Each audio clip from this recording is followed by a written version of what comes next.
یہ غزوہ بدر جس کے اندر 313 صحابہ شامل ہوئے ہیں، ان کے بارے میں ابو داؤد شریف کی ایک حدیث پاک نبی پاک فرماتے ہیں کہ اطلع اللہ علی اہل بدر اعملوا ما شئتم فقد غفرت لکم۔ نبی پاک نے فرمایا میرے صحابہ جو بدر میں شریک ہوئے ہیں 313، اللہ رب العزت نے ان کے بارے میں مجھے اطلاع دی ہے کہ محبوب ان صحابہ سے فرما دو اعملوا ما شئتم، اس غزوہ بدر کے بعد جو کچھ تم مرضی کرو تمہیں جنت سے کوئی نہیں روک سکتا، میں نے تمہاری بخشش کر دی۔ فقد غفرت لکم، اللہ فرماتا ہے میں نے تمہیں بخش دیا ہے، تمہیں معاف کر دیا ہے، اور اس کے بعد تم جو کچھ مرضی کرتے رہو تمہیں جنت سے کوئی نہیں روک سکتا۔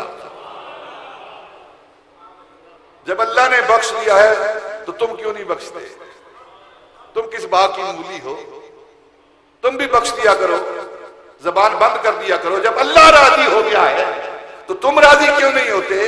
جب تم راضی نہیں ہوتے تو اس کا مطلب ہے کہ تم اللہ کے ساتھ راضی نہیں ہو۔ جو صحابہ کے ساتھ راضی نہیں وہ اللہ کے ساتھ راضی نہیں، کیونکہ اللہ نے حکم دے دیا ہے، اعلان کر دیا ہے رضی اللہ عنہم، اللہ کی ذات وہ ہے جو نبی پاک صلی اللہ علیہ وسلم کے صحابہ کے ساتھ راضی ہے۔ عنہم، سارے کے سارے صحابہ کے ساتھ وہ راضی ہے۔